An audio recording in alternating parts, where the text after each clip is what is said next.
पुरवणी मागण्यांवरील सर्वसाधारण चर्चेदरम्यान माननीय विधानसभा सदस्य यांनी उपस्थित केलेल्या मुद्द्यांच्या अनुषंगाने महिला व बाल विकास विभागाच्या वतीने मी या ठिकाणी अध्यक्ष महोदय आपल्या अनुमतीने उत्तर देण्यास उभी आहे। यामध्ये सन्मान्य विधानसभा सदस्य नाना पटोले साहेब, त्याचबरोबर माननीय आमदार दिलीपजी लांडे, रोहितजी पवार, कैलासजी पाटील, अमितजी जनक, अमितजी देशमुख, संजयजी गायकवाड, बापू पठारेजी, सुलभाताई खोडके, संजनाताई जाधव, शेखरजी निकम, किरणजी लामटे, मंजुळाताई गावित, हेमंतजी ओगले, अभिजितजी पाटील, चंद्रकांतजी नवगरे, राहुलजी पाटील, श्री बाबासाहेब देशमुख, आमदार अमोलजी जावळे, आमदार चव्हाणताई, आमदार हिरामणजी कोसकर, श्रीजा चव्हाण, आमदार प्रतापजी अडसर, आमदार बाबाजी काळे, आमदार देवरा बोंगळेजी, आमदार बाबूरावजी कदम, आमदार गजाननजी लवटे, आमदार विक्रांतजी पाचपुते, आमदार संजयजी उपाध्याय, आमदार सिद्धार्थजी खरात, आमदार राजेंद्रजी गावित या सर्व सन्माननीय सदस्यांनी महिला व बाल विकास विभागाशी निगडीत असणाऱ्या विविध विषयांच्या संदर्भामध्ये काही सूचना आणि मागण्या या चर्चेदरम्यान केल्या। बहुतांशी सन्माननीय सदस्य ज्यांनी लाडक्या बहिणींवर खोटं प्रेम या ठिकाणी दाखवलं ते निश्चितपणाने या ठिकाणी विभागाच्या वतीने उत्तर ऐकण्यासाठी सुद्धा सभागृहामध्ये नाही आहेत। पण मला अध्यक्ष महोदय आपल्या माध्यमातून त्यांना सांगायचंय की महायुतीच्या सरकारने लाडक्या बहिणींसाठी जी मुख्यमंत्री माझी लाडकी बहीण योजना या ठिकाणी आणली ती पुढच्या कालावधीमध्ये यशस्वीरित्या राबवण्याची आणि चालू ठेवण्याची महायुतीच्या सरकारची भूमिका आहे। त्यामुळे राज्याचे मुख्यमंत्री देवेंद्रजी फडणवीस साहेब, उपमुख्यमंत्री एकनाथजी शिंदे साहेब आणि उपमुख्यमंत्री आदरणीय अजितदादांच्या नेतृत्वाखाली महायुतीचं सरकार ही या मुख्यमंत्री माझी लाडकी बहीण योजना पुढच्याही कालावधीमध्ये यशस्वीरित्या राबवणार आहे। 2100चा जो निर्णय आहे तो योग्य वेळी महायुतीचं सरकार घेईलच। पण माझी अध्यक्ष महोदय आपल्या माध्यमातून मला सर्व सदस्यांना सांगायचंय की एकही पात्र लाभार्थी महिलांवर लाडकी बहीण योजनेचे जे काही लाभार्थी आहेत त्याच्यावर आमचा विभाग किंवा हे महायुतीचं सरकार कधीही अन्याय होऊ देणार नाही असंच मला आपल्या माध्यमातून सर्व सन्मान्य सदस्यांना या ठिकाणी सांगायचंय।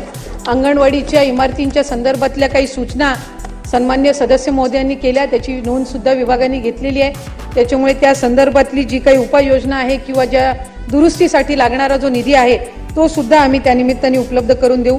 अनाथ बालकांच्या संदर्भातल्या काही सूचना सन्मान्य सदस्य महोदयांनी केल्या आणि ती प्रक्रिया सुरळीत करण्याच्या दृष्टिकोनातून ज्या काही त्या ठिकाणी नियमानुसार निकषानुसार ज्या काही उपाययोजना असतील त्या सुद्धा करण्याचा प्रयत्न हा त्या ठिकाणी विभाग करणार आहे। सर्वायकल कॅन्सरच्या वॅक्सिनेशनच्या संदर्भामध्ये काही सन्मान्य सदस्यांनी या ठिकाणी विभागाला सूचना दिल्या। आरोग्य विभागासोबत त्या संदर्भातला योग्य तो समन्वय साधून आम्ही महायुतीच्या सरकारच्या माध्यमातून सर्वायकल कॅन्सरच्या वॅक्सिनेशनच्या संदर्भातला सुद्धा एक अधिकाधिक चांगला आणि उपयुक्त असा उपक्रम हा पुढच्या कालावधीमध्ये निश्चितपणाने राबवू।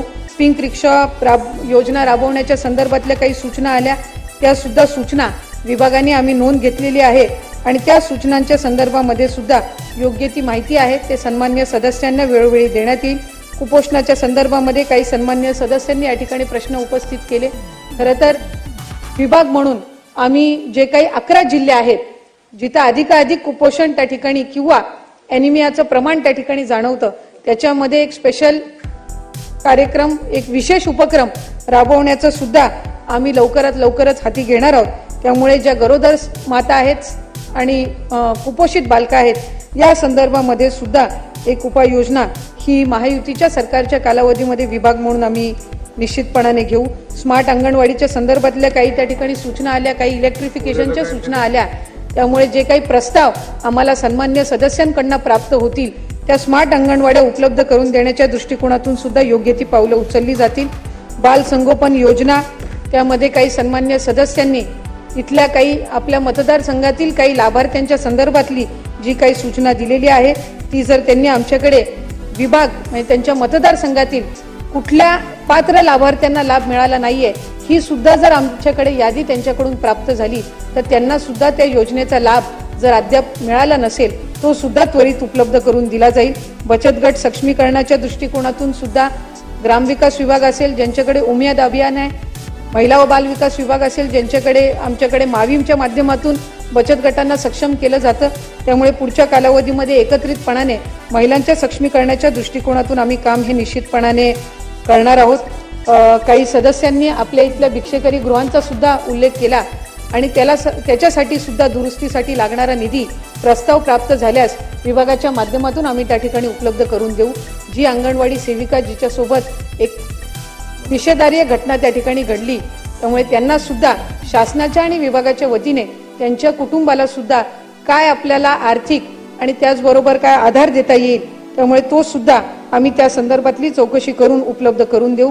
आज अध्यक्ष महोदय, या व्यतिरिक्त विविध प्रश्न किंवा मागण्या ज्या ठिकाणी मांडल्या गेल्या त्याची नोंद आम्ही घेतलेली आहे.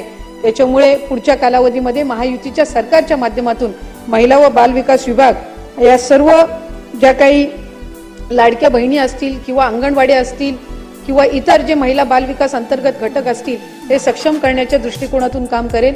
मला आणखीन एक माहिती आपल्या माध्यमातून अध्यक्ष महोदय द्यायचे की अंगणवाडी सेविका आणि मदतनीस यांचं मानधन या महायुतीच्या सरकारने आचारसंहिता लागण्याच्या आधी विधानसभेच्या पूर्वी म्हणजे 4-5 महिन्यापूर्वीच त्या ठिकाणी आपण ती मानधनाची वाढ दिलेली आहे आणि जवळपास 5,000ची मानधन वाढ आजपर्यंत सर्वात मोठी मानधन वाढ अंगणवाडी सेविका आणि मदतनीस यांना महायुतीच्या सरकारच्या कालावधीमध्ये मिळालेली आहे. त्यामुळे अंगणवाडी सेविका आणि मदतनीस यांना सक्षम करण्याच्या दृष्टिकोनातून सुद्धा हे महायुतीचं सरकार या ठिकाणी कटिबद्ध आहे.